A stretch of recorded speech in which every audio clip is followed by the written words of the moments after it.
I'm Dick Campbell from Oshkosh, Wisconsin. Welcome to another one of my Great Moments in History presentations. Since 1999, I have now created a variety of 13 history stories. And today, I would like to share one of these stories with you entitled Remembering the USS Indianapolis and Her Crew. If the Japanese attack on Pearl Harbor, December 7, 1941, historically marks the entry of the United States into the conflict which became the Second World War, then surely the tragedy of the USS Indianapolis must stand as an historical mark of conclusion. There are those who will argue the dropping of the atom bombs on Hiroshima and Nagasaki ended it, without question. But the period of time from the USS Arizona to the USS Indianapolis stands as the alpha and omega of the war for the U.S. Navy. While Arizona, sunk at Pierside, has been memorialized at Pearl Harbor, the Indianapolis, which fought the good fight throughout the war and played such a key role in the ending of the war in the Pacific, only to be the final naval casualty, was finally memorialized in downtown Indianapolis, Indiana, on August 2, 1995. A piece of the USS Arizona was placed inside this monument, as these two ships were the first and last vessels to be sunk during the struggle for freedom. The tragedy of the USS Indianapolis, a proud and gallant ship, stands as the largest single disaster at sea ever suffered by the U.S. Navy in its long and honorable history. This is her story. The ship, the heavy cruiser USS Indianapolis, was commissioned in November 1932, and from her inception, she was the pride of the Navy, representing as she did all the very latest technology of her day. Perhaps the highlight of Indianapolis's peacetime career was her presidential cruise to South America in 1936. At that time, she took then-President Franklin Roosevelt to a Pan-American conference in Buenos Aires. This was the first time in history that a serving president of the United States had visited outside North America. Incidentally, this is a very rare picture, as President Roosevelt was seldom photographed in his wheelchair during his presidency. Roosevelt chose the Indianapolis as his ship of state, using her as his personal transport for transatlantic travel on numerous occasions. Many of the world's leaders and royalty toured her decks as guests of the United States, as shown here with Winston Churchill. She became the symbol of a dynamic young America wherever she went. In April of 1940, the U.S. fleet was moved from the west coast of California to Pearl Harbor in Hawaii as a deterrent to potential Japanese aggression at the time. The Indianapolis went with it. On the day of the Japanese attack on Pearl Harbor, December 7, 1941, the Indianapolis was conveniently out of her home port on maneuvers. It is noteworthy to mention here that all of the 3 U.S. aircraft carriers assigned to Pearl Harbor were also out of Pearl as well. The Indianapolis saw its first combat of World War II in February of 1942. She became the flagship for Admiral Raymond Spruance, commander of the Fifth Fleet, and saw extensive combat duty in the South Pacific, receiving 10 battle stars from March of 1942 through April of 1945 for the following engagements: Bougainville, Aleutians, Gilbert Islands, Marshall Islands, Asiatic Pacific, Marianas, Tinian, Western Caroline, Japanese Home Islands, and Okinawa.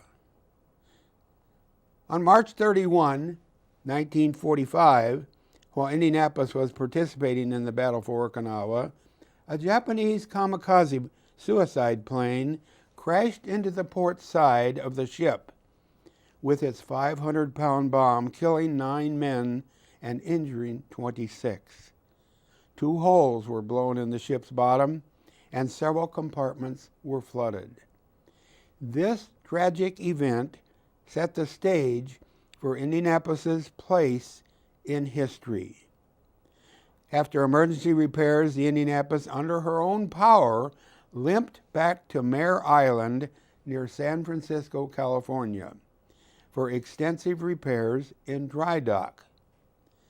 While the Indianapolis was in dry dock at Mare Island, the War Department chose this ship to transport the atom bomb to Tinian Island. And because of her great speed, her availability, and proximity to Los Alamos, New Mexico, where the Manhattan Project was based, she had been tapped for history. The Manhattan Project, America's top secret atom bomb effort, proved a success following the first nuclear weapon test on July 16, 1945, at Trinity Site, New Mexico.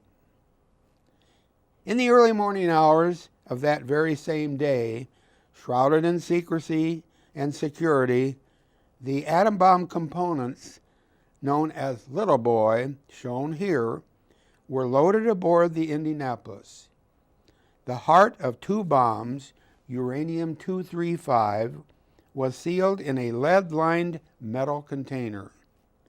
The nature of the cargo itself was kept secret from all aboard, including the ship's commander, 46-year-old Captain Charles B. McVay III. The Indianapolis sailed into history that day. Following a record-setting 3-day run from San Francisco, California, to Pearl Harbor, Hawaii on July 19, then after a 7-day run, the Indianapolis anchored on July 26 off the island of Tinian in the Western Pacific and offloaded its cargo. Tinian was home to one of the busiest airfields in the world at that time, the staging area for air raids on Japan by B-29s. From Tinian, the Indianapolis sailed south and made a brief stop at the island of Guam to replenish supplies and receive new orders. Her orders were to travel to Leyte on the coast of the Philippines, some 1,300 miles west of Guam, and there to join the battleship USS Idaho for gunnery practice in preparation for the invasion of Japan, which was scheduled for November of that year. McVay asked for an escort ship, as the Indianapolis was not equipped with sonar, and therefore had no way to detect enemy submarines. McVay was told no escort was needed. He would make do, even though the Indianapolis would be the first capital ship to sail from Guam to Leyte unescorted since the war began. The Indianapolis steamed out of Guam at 1600 hours on Saturday, July 28, unescorted, on a planned 3-day voyage to Leyte. At midnight, July 29:30, the Indianapolis was in a moderate sea with visibility poor, but improving under overcast skies. She had secured from zigzagging earlier in the evening. Shortly before midnight, and approximately halfway between Leyte and Guam, the Japanese submarine I-58, under the command of Mokatsura Hashimoto, was sweeping the surface with its long-range periscope and listening with its upgraded passive sonar. When he picked up the Indianapolis, he waited until he got close enough to see what it was, and then aimed a salvo of 6 torpedoes and fired. This was the first ship he had ever torpedoed. It was just a few minutes after midnight when the first torpedo struck the starboard side and blew off an estimated 50-plus feet of the bow skyward, killing everyone sleeping there. A second torpedo struck just seconds later, striking on the starboard side in the machinery spaces near a powder magazine and one of her fuel oil bunkers. The explosion knocked out all electrical power aboard the ship. She began to go down by the bow and then to list to her starboard side. 3 SOS distress signals were sent out. Officers began to shout, ordering all hands to abandon ship.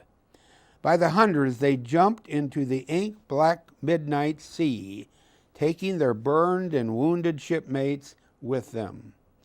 Within about 12 minutes, the Indianapolis rolled completely over to starboard and went rapidly down bow first. Of the 1,197 officers and men aboard, survivors estimated at about 880 men, many badly burned, maimed, and wounded, made it alive into the sea in the early minutes of Monday, July 30, 1945.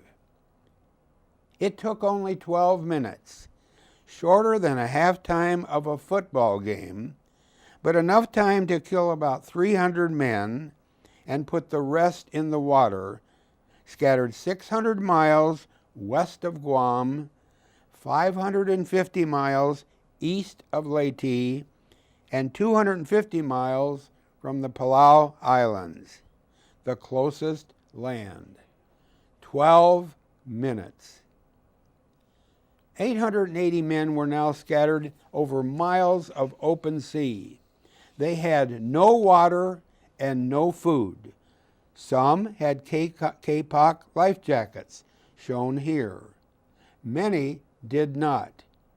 Life rafts were precious few. The rafts, which were designed to float free of the ship, failed to do so. Floater nets provided safety for some. Fuel oil from the ship's ruptured tanks coated the sea and the men, making most of them violently ill.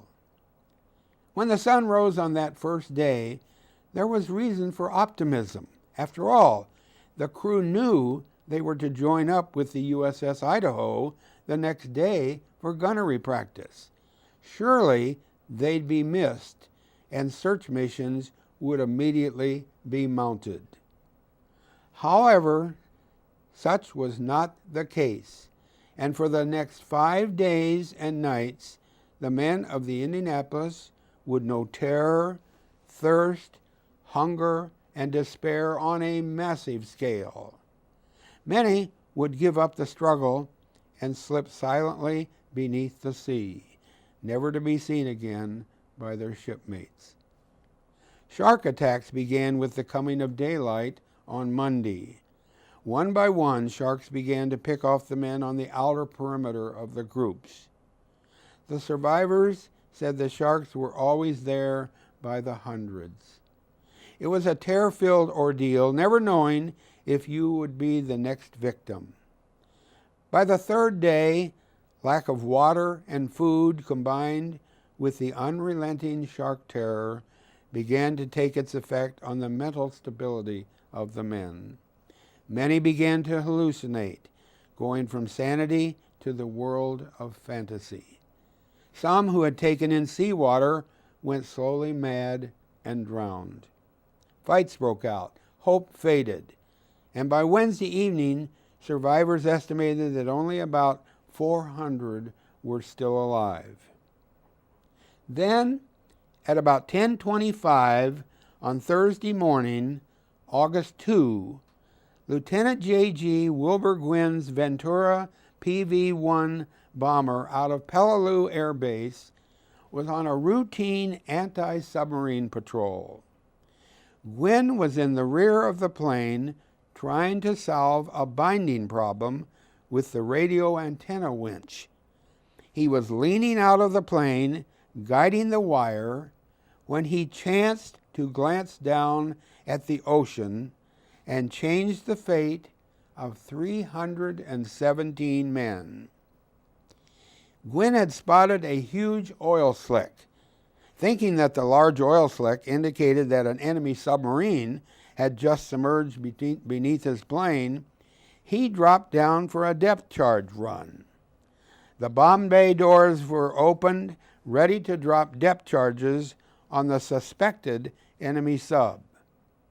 Gwynn glanced down out the window just as he was about to release his depth charges, and there, spread out over the ocean, were hundreds of delirious men stranded in the middle of nowhere, waving to get his attention. Gwynn then at 11:25 radioed his base at Peleliu, many men in the water, and gave his latitude and longitude. Gwynn followed the oil slick and saw more men in the sea, an estimated total of 150, and he wondered where had they come from. He dropped all the supplies he had and then sent a revised message: send rescue ships, survivors in life rafts and jackets. In the end, it was the oil slick that saved them. Their fuel state near critical now, Gwynn and his crew then headed back to Peleliu, little knowing the part fate played in their life or the lives of 317 American sailors and Marines. Some 3 hours later, after Gwynn's first report, a PBY Catalina flying boat headed out at 12:40 from Peleliu with pilot Lieutenant R. Adrian Marks. It was loaded with 12 hours of fuel, flares, life rafts, and dye markers for a 3-hour flight to the survivors. Arriving at the survivors' location at about 1600 hours, Marks dropped to about 100 feet above the surface of the sea while his crew began dropping rafts and supplies. While this was happening, his crew informed him they could see men being attacked by sharks. And upon seeing these men under shark attack, the crew voted to abandon standing naval orders prohibiting landing in open seas. Marks landed the PBY in a daring maneuver between swells in a power-on stall, tail-low, nose-high attitude. It had popped some rivets and cracked at the seams, slowly taking on water, but for the most part, it held. He taxied his plane as close as he could and immediately began taking survivors aboard. Some survivors were so weakened by their ordeal that when they slipped out of their Kapok life jackets, they drowned while attempting to swim to the plane. Learning that the men were from the Indianapolis, Mark frantically radioed for help, and surface ships began converging on the rescue site. When the PBY's fuselage was full, the crew carried men onto the wings and tied them on with ropes. All night long, Marks and his crew fought to get as many as possible out of the shark-infested sea. Adrian Marks and his courageous crew saved 56 men that day, a record that has never been equaled for a seaplane of that size. By midnight, Marx's PBY was a floating, unflyable hulk. At 0015 hours on August 3, the USS Doyle, the first rescue ship on the site, came alongside and transferred the plane's survivors until 0300. The plane was then destroyed by gunfire from the Doyle and sunk at 0730.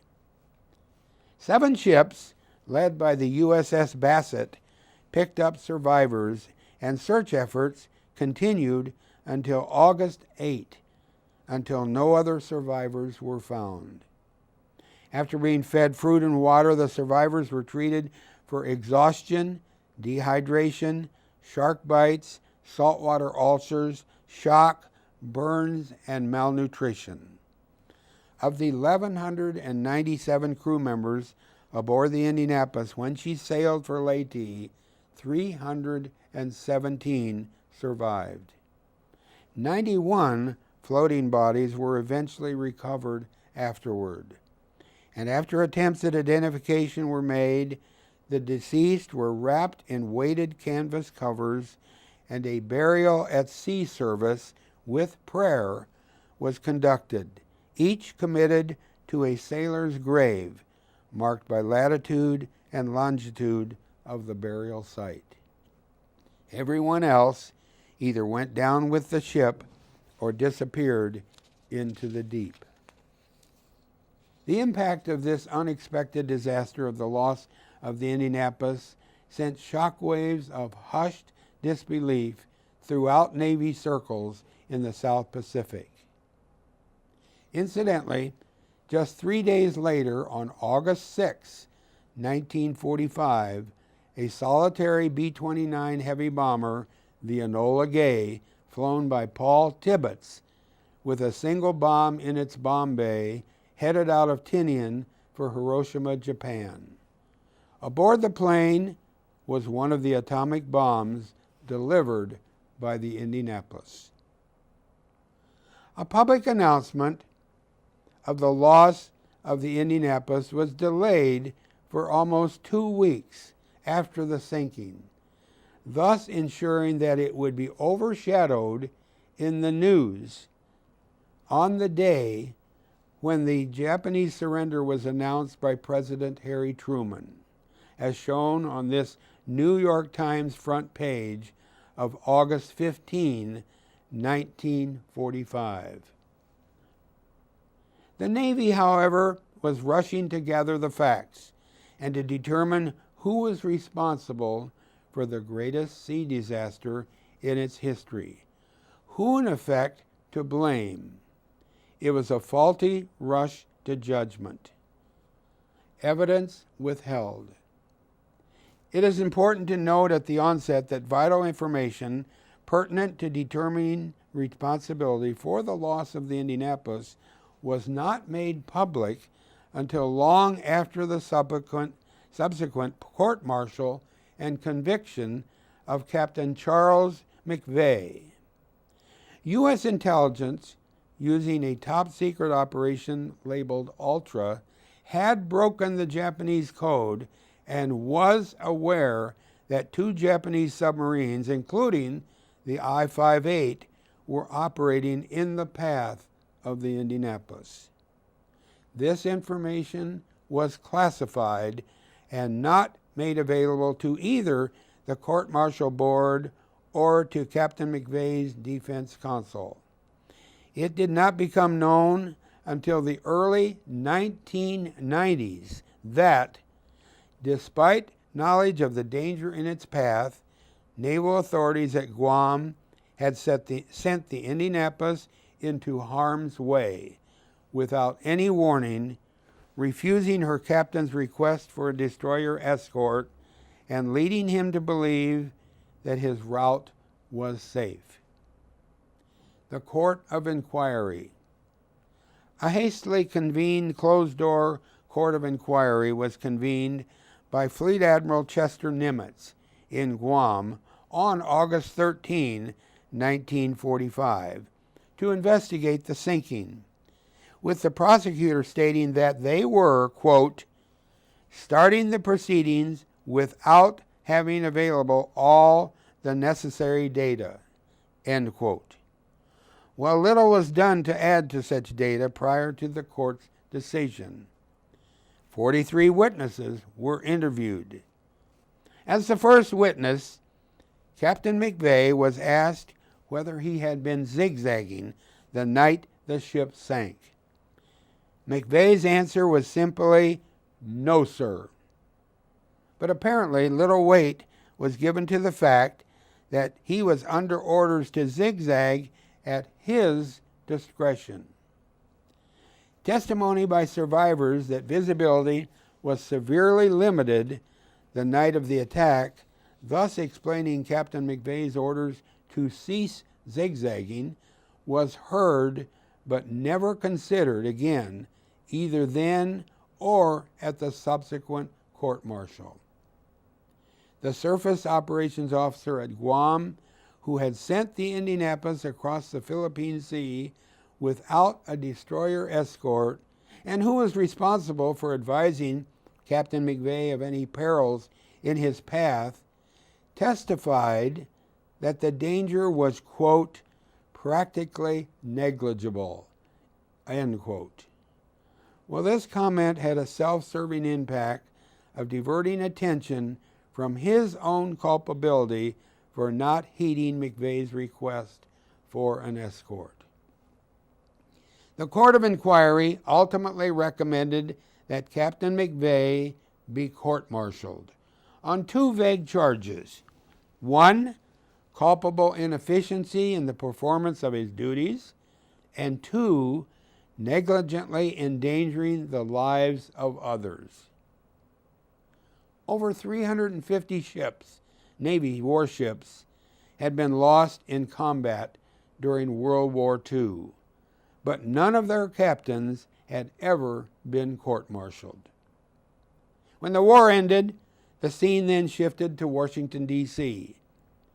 When orders were given to proceed with the court-martial of Captain McVay, only days before the trial actually began on December 3, 1945, McVay and his defense counsel learned for the first time of the charges against him.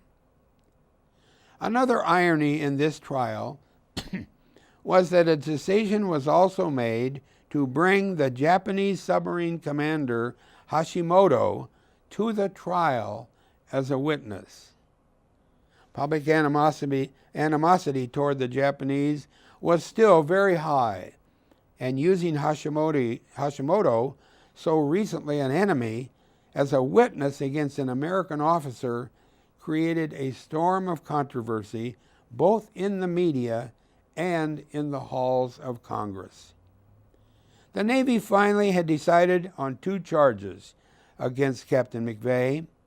There was no evidence to substantiate the first charge, which was failure to issue timely orders to abandon ship. The second charge was that he had hazarded his ship by failing to zigzag in good visibility. Here are the facts which made this charge shamefully unjust. 1. The orders which he received in Guam directed him to zigzag at his discretion. 2. No Navy directive existed then required zigzagging at night in limited visibility. 3. The charge against him stated that the visibility was good on the night of the sinking, a fact never contested by the inexperienced defense counsel assigned to McVay. 4. When McVay issued orders to cease zigzagging before midnight, the visibility, according to all eyewitnesses aboard the ship, was and remained very poor up to the time of the torpedo attack. 5. Statements taken by survivors immediately after rescue that the visibility was severely limited were not made available as evidence at the court-martial. And 6. The commander of the Japanese submarine which sank the Indianapolis and who testified at the court-martial said, that he could have sunk the ship whether it had been zigzagging or not. And so, the Navy court-martial found Captain Charles McVay guilty of hazarding his ship by failure to zigzag in good visibility, thus diverting attention from so many others whose negligence and misjudgments were the real cause of this tragedy, humiliating Captain McVay and damaging his promising career beyond repair. It was reasonable to assume from the evidence that a decision to convict McVay was made before his court-martial began. The survivors of the Indianapolis were convinced that McVay was made a scapegoat to hide the mistakes of others, which included sending him into harm's way without warning and failing to notice when the Indianapolis failed to arrive in Leyte on schedule. Due to a combination of communication errors, military protocol, and scheduling bureaucracy, the Navy had never sent a search party to look for the Indianapolis, even though it had not reached its destination on time.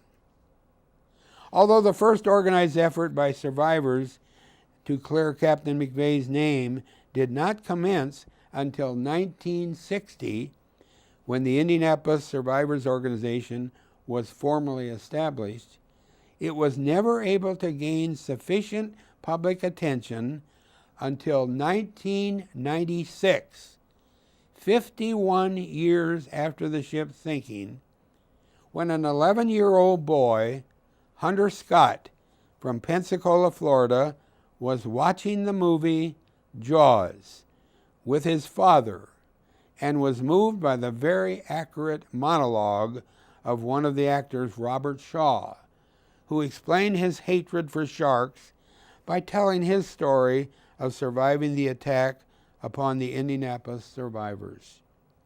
When told by his father that the actor was describing an event which was true, young Hunter began researching the story for what became an award-winning school history project. But then, still fascinated, Hunter pursued it further. Hunter Scott's history teacher had told him that interviews with individuals who had lived through historical events were a primary resource and very valuable. So Hunter decided to try and locate survivors of the Indianapolis. He put an ad in his local Pensacola newspaper requesting information about the Indianapolis and survivors. A first response to the ad helped him locate survivor Maurice Glenn Bell from Mobile, Alabama.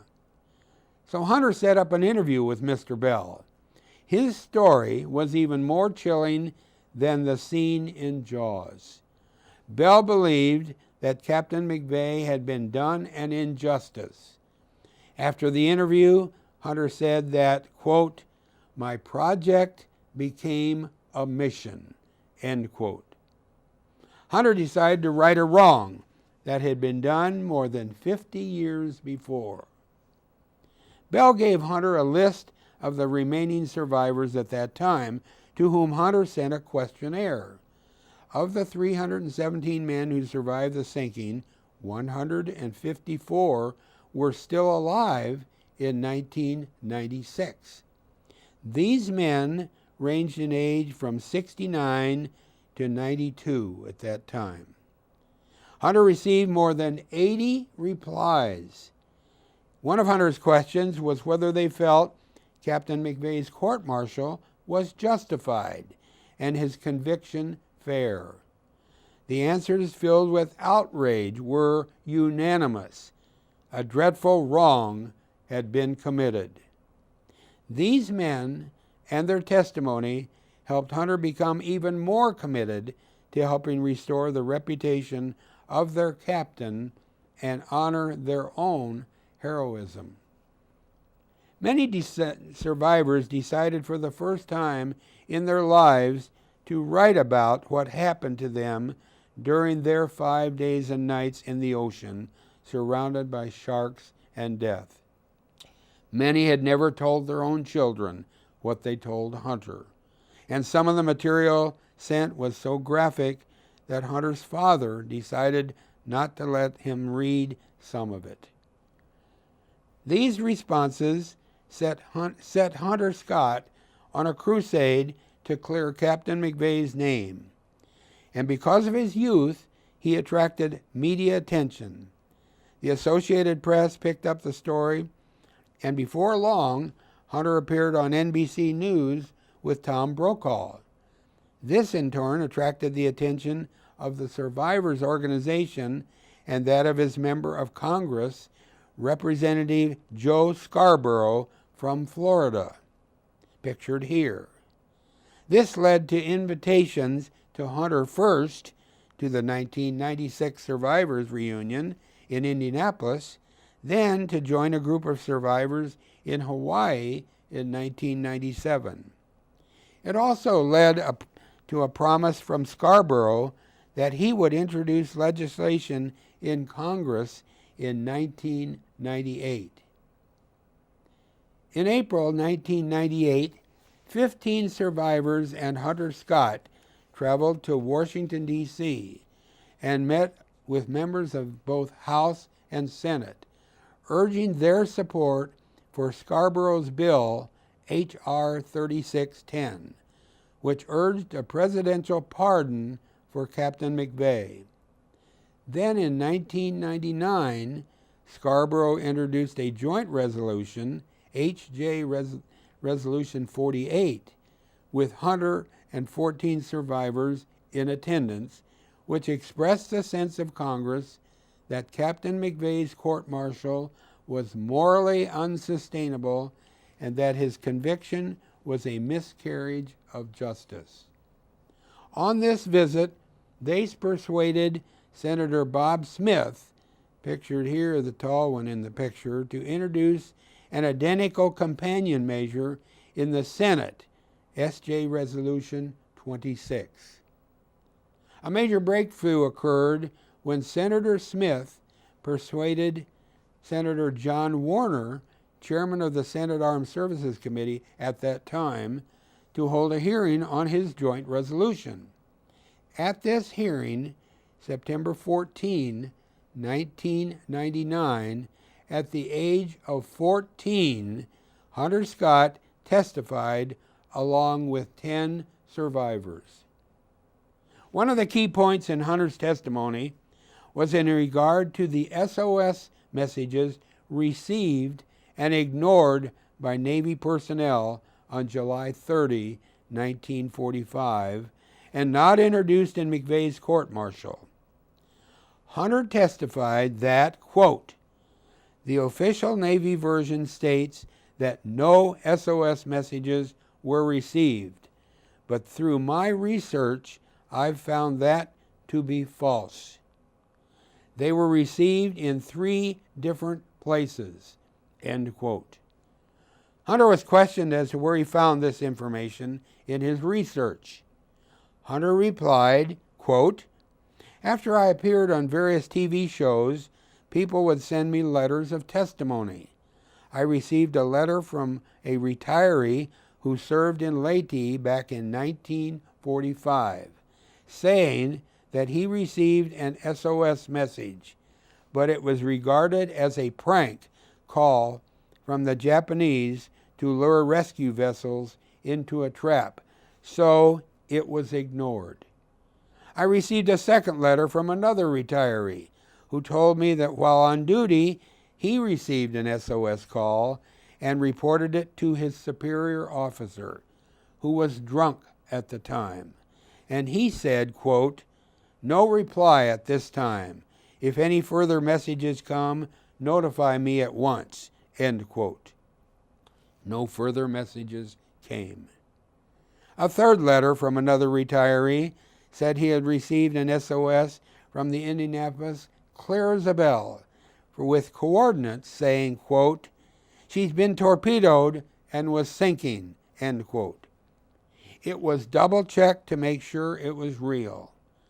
Orders had been given not to disturb the Commodore in charge because he was playing cards. So the duty officer took the initiative and sent out 2 ships to the coordinates.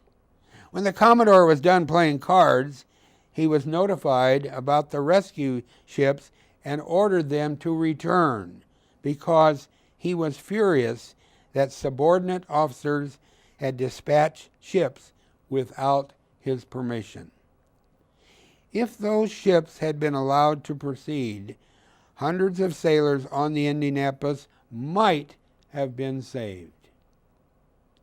Senator Warner informed Hunter that he was the youngest witness ever to appear before this committee. Senator Warner said that he had come to the hearing fully ready to support the Navy's position, but had, quote, righted his course, end quote, after listening to their testimony. During the year 2000, there was a constant stream of letters from survivors and their friends to Senator Warner and a consistent support from the media, including an excellent cover article by Peter Moss in the Parade magazine on August 20, 2000, entitled, "It's Time to Right a Wrong." 2 months later, on August 20, 2000, 32 years after McVay's death, a joint congressional resolution was passed and signed by President Bill Clinton. The survivors of the great disaster pronounced themselves satisfied with the resolution that read in essence that, quote, it was the sense of Congress that the American people should now recognize Captain McVay's lack of culpability for the tragic loss of the USS Indianapolis and the lives of the men who died as a result of the sinking of the vessel. It further declared that in light of the fact that certain exculpatory information was not available to the court-martial board and that Captain McVay's conviction resulted therefrom, Captain McVay's military record should now reflect that he is exonerated for the loss of the USS Indianapolis and so many of her crew, end quote.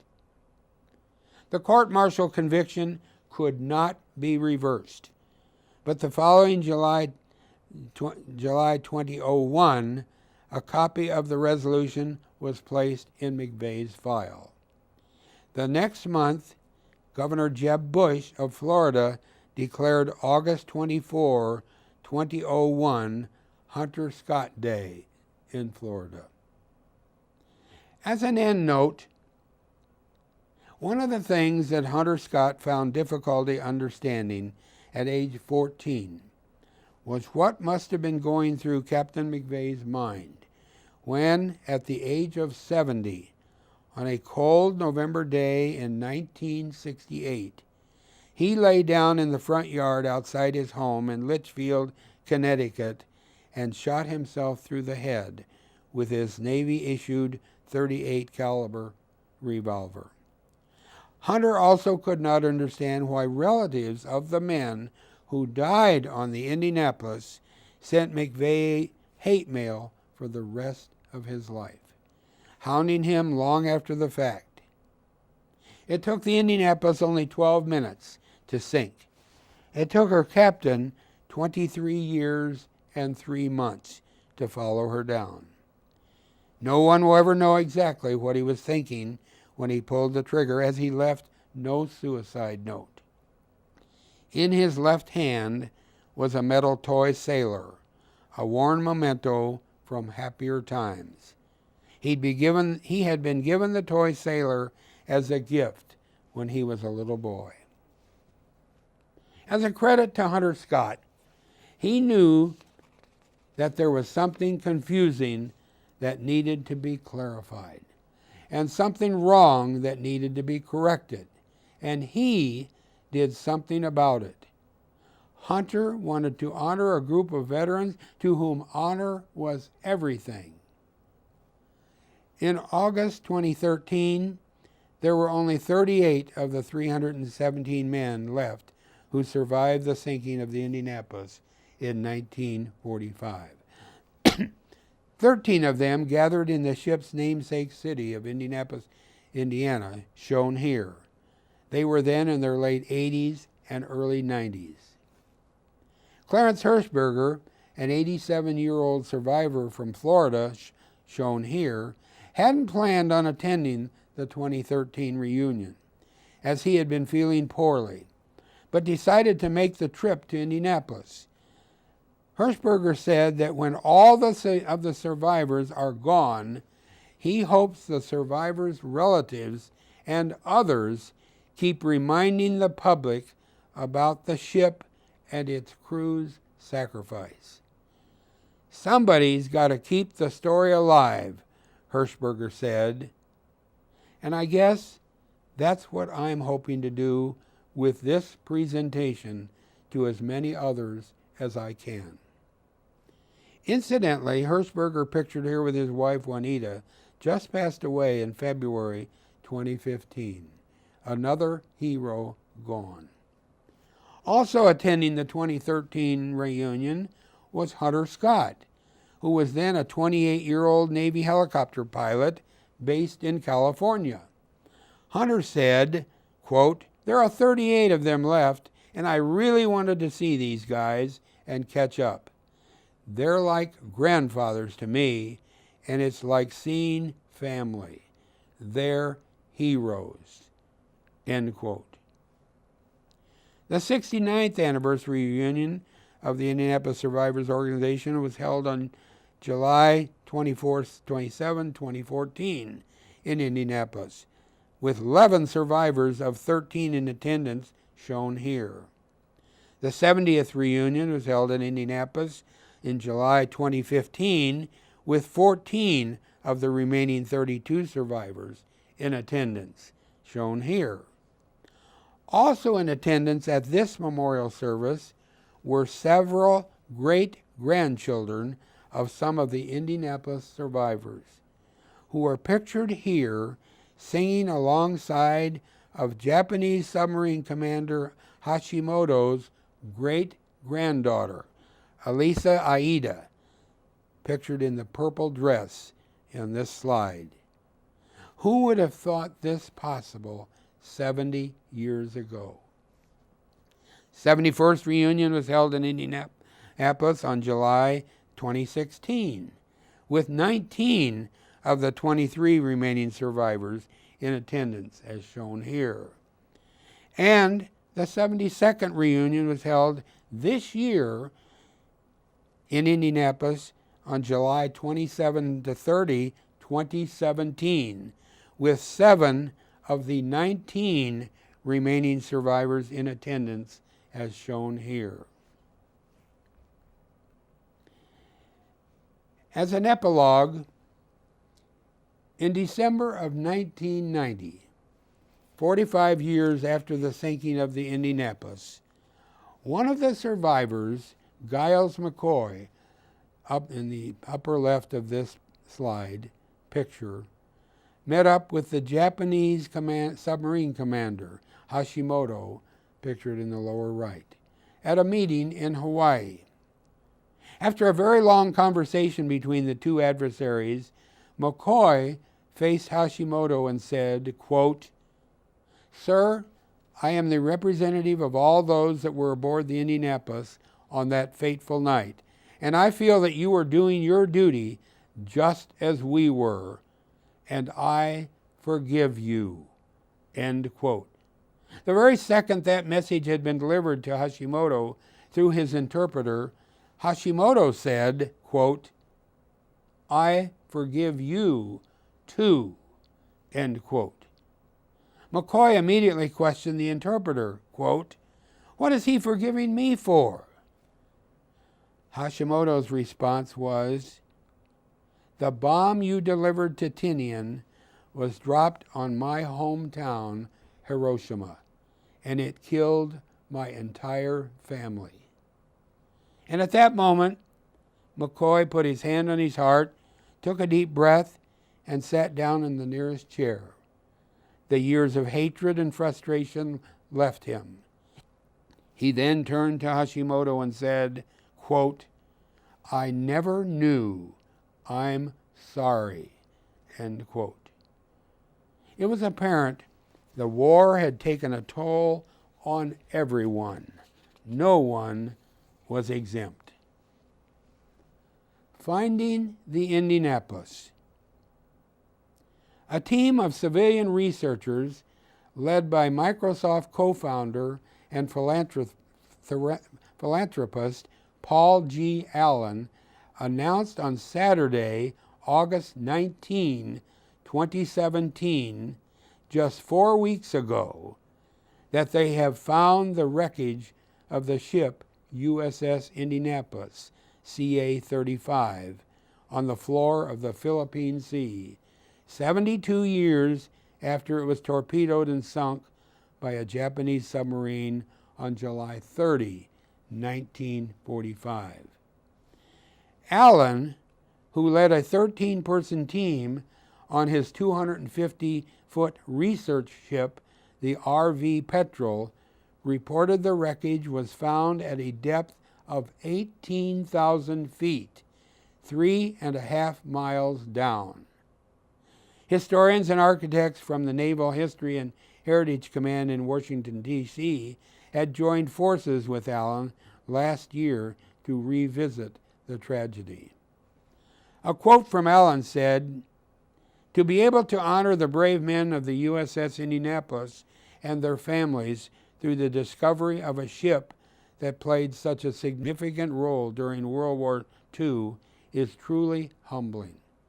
As Americans, we owe a debt of gratitude to the crew for their courage, persistence, and sacrifice in the face of horrendous circumstances," end quote. A key factor in the discovery was the information that surfaced in 2016 when Dr. Richard Hulver, pictured here, an historian with the Naval History and Heritage Command, conducted research that led to a new search area to the west of the original presumed position. Hulver's research identified a naval tank landing ship, an LST-779, that had recorded a sighting of Indianapolis 11 hours before the Indianapolis was torpedoed. Using that information, as shown on this map, the research team developed a new position and estimated search, which was still a daunting 600 square miles of open ocean. Here's a picture of the research vessel, the RV Petrel, in the process of surveying the full site. Their work is compliant with U.S. law respecting the sunken ship as a war grave and not disturbing the site. USS Indianapolis remains the property of the U.S. Navy, and its location will remain confidential and restricted by the Navy. The Petrel relied on an autonomous underwater vehicle, the AUV Hydroid Remus 6000, shown here on the deck of the Petrel. Here is the Remus being deployed from the Petrel, which is capable of operations at 20,000 feet of water. Once it found something, the team used another remotely operated vehicle to swoop in and capture the AUV's finding on video. Suffice it to say that the depth alone would be impracticable for a manned vehicle. The next few slides show some of the wreckage of the USS Indianapolis identified so far on the ocean floor at 18,000 feet. A telltale piece of the hull bearing the ship's number 35. A spare parts box that you can read USS Indianapolis on the side very clearly. The bottom of an anchor marked U.S. Navy and Norfolk Navy Yard. The ship's bell, and one of the ship's guns. Allen said that the expedition team is in the process of surveying the full site and will conduct a live tour of the wreckage in the next few months. While our search for the rest of the wreckage will continue, I hope everyone connected to this historic ship will feel some measure of closure at this discovery so long in coming, said Allen. And now you know the rest of the story. And I thank you for your interest in this great moment in history.